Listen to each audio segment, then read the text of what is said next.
suis Magali Payne, je suis orthophoniste et je suis orthophoniste depuis longtemps, depuis très longtemps, ça fait une trentaine d'années. Donc en fait, aujourd'hui, je réponds donc aux questions vraiment destinées aux aidants dans le programme Psydoma et éventuellement tout ce qui peut avoir trait à mon métier, donc l'orthophonie. Et globalement, ça va tourner autour de l'alimentation et la communication, la parole, surtout le langage. Donc je vais commencer avec les aspects déglutition. Donc qu'est-ce que c'est que la déglutition? C'est avaler. Je mets quelque chose dans la bouche, peu importe si c'est liquide ou solide, et ça doit descendre jusque dans l'estomac. Donc en vieillissant, il y a chez tout le monde des problèmes liés à la déglutition parce que les muscles sont moins toniques, les tissus sont plus les mêmes. Ça nous arrive à tous en vieillissant. Dans les maladies neurodégénératives, c'est aggravé, quelquefois un peu plus précoce, enfin différent. Donc il y a des signes qui sont des signes assez évidents dont vous pourrez peut-être même vous rendre compte facilement au cours d'un repas ou quand la personne boit. Qui est par exemple un bavage, une personne qui mange, qui bave un petit peu, qui fait des fausses routes, donc qui s'étouffe. Si la personne s'étouffe, elle risque de tousser. Il peut y avoir aussi un reflux nasal, c'est-à-dire les aliments qui passent par le nez. Il peut y avoir aussi ce qu'on appelle les stases buccales, mais c'est quand la nourriture, elle stagne dans la bouche et qu'elle ne va pas derrière en phase oropharyngée. Donc, je vous ai parlé de la toux. La toux, elle peut s'observer avant le repas, pendant le repas, après le repas. Donc ça, ce sont des signes évidents qui doivent tout de suite faire penser à un trouble de la déglutition. Un trouble de la déglutition, pourquoi ça va être important? Parce que ça va impacter, j'en parlerai après, des fonctions vitales. Après, il y a d'autres signes qui sont beaucoup moins évidents, mais qui sont d'autant plus pernicieux, qui sont justement les conséquences alimentaires. C'est-à-dire que la personne, elle n'a plus envie de manger, elle prend plus de plaisir, elle rechigne à passer à table. Donc déjà ça, si c'est une modification du comportement chez quelqu'un qui n'avait pas l'habitude de se comporter comme ça va être un signe qu'il y a quelque chose de sous-jacent. Il faut faire attention parce que du coup, il va moins manger. Et donc du coup, il va y avoir un impact sur la nutrition. Et là, pour le coup, des conséquences sur la santé qui peuvent être de la dénutrition, de la fragilité, donc à surveiller.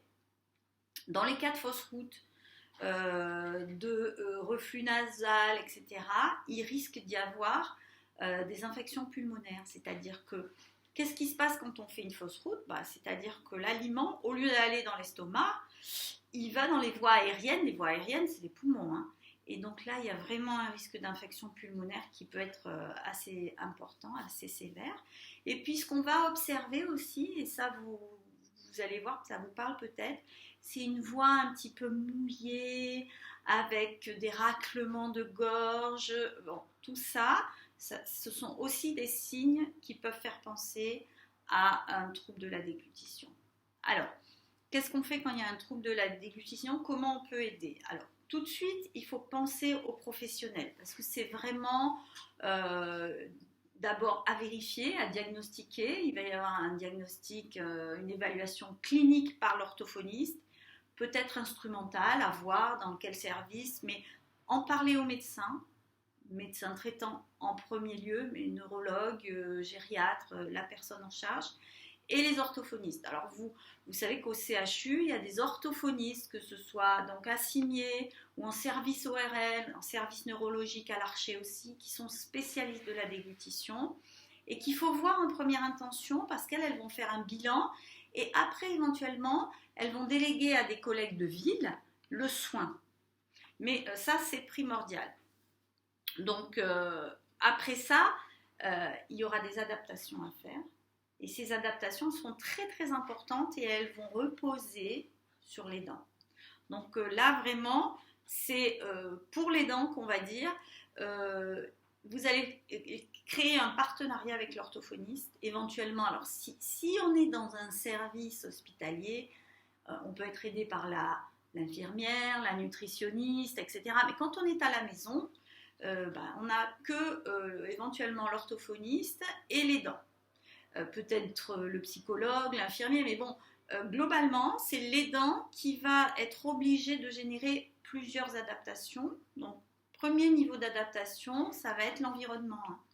C'est-à-dire plusieurs choses dans l'environnement, hein. Les outils, la cuillère, la fourchette, comment je fais, je mange avec les doigts, voilà. Hein, ça va être d'abord qu'est-ce qu'on lui donne, comment on lui présente, est-ce qu'on lui fait des produits liquides qu'il va avaler à la paille, est-ce qu'on continue les petits morceaux. Donc ça va être très très important. Deuxième chose, la posture. Et ça, vous l'observerez, c'est-à-dire qu'en vieillissant, on a tendance à se courber, peut-être on est un peu décalé comme ça. Toutes ces postures, il faut qu'elles soient révisées pour que la personne soit la plus droite possible, de manière à ce que le bolus, alors le bolus, c'est ce qu'on appelle le bolus alimentaire, c'est ce qu'on mâche et qu'on va envoyer dans le conduit. Le bolus, il faut qu'il puisse accéder de la manière la plus directe vers l'estomac et d'abord vers l'oropharynx.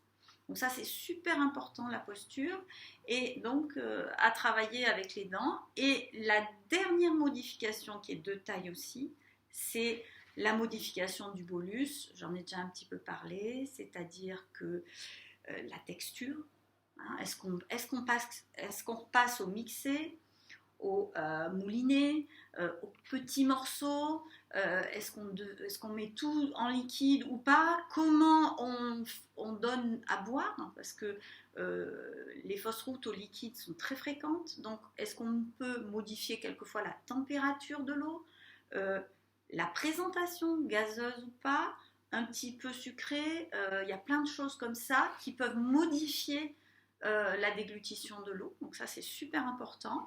Et après, l'orthophoniste peut aussi, notamment, je pense à ma collègue d'ORL, elle donne des recettes carrément, et là actuellement il y a même des chefs de cuisine qui expliquent comment faire quelque chose de goûteux, parce que ce qui se produit en vieillissant, c'est qu'on perd l'olfaction. On perd l'olfaction, et en perdant l'olfaction, on perd alors ce que nous on a l'habitude d'appeler le goût, mais qui en fait c'est la rétro-olfaction, c'est-à-dire l'olfaction, c'est ce qu'on sent par le nez, mais c'est aussi ce qui vient par la voie postérieure dans le nez. Donc quand on mâche, on mastique, on dégage des sucs et des odeurs qui ensuite nous transmettent un goût, parce que le goût, c'est le salé, le sucré, l'amer, l'acide et l'umami. Il n'y en a que 5 de goûts. Mais donc, la personne âgée, la personne malade va perdre une partie de son goût et de son odorat. Donc, il ne faut pas hésiter, même si on fait des purées, du mixé, des choses qui ont un aspect un peu infantilisant, à conserver l'aspect gustatif, plaisir, les épices. Et ce qu'il faut savoir aussi, c'est que même quand quelquefois il a conservé l'olfaction, le seuil de détection est abaissé. Donc il faudra plus de poivre, plus d'épices pour qu'il les ressente. Donc effectivement, ça c'est à travailler de concert avec la personne concernée par rapport à ses goûts, mais ne pas hésiter à exhauster un peu plus, à relever les plats, même quand on les mixe, même quand on les présente sous forme solide. Moi, il n'y a pas longtemps, j'ai vu un reportage sur une EHPAD où le cuisinier faisait toutes les recettes, ensuite il mixait tout, il mettait tout dans des bacs à glaçons, et faisait des petits contenants comme des poulets panés ou des petits poissons panés, de manière à ce que les personnes puissent manger à la main, comme ça. Donc vous voyez, il y a plein de choses qu'on peut créer autour de l'alimentation pour que la personne en difficulté ne soit pas dénutrie, ne manque pas de ration aussi, et qu'elle continue à prendre du plaisir. Donc ça, c'est vraiment l'aide majeure qu'on peut apporter à domicile sur la déglutition. Voilà.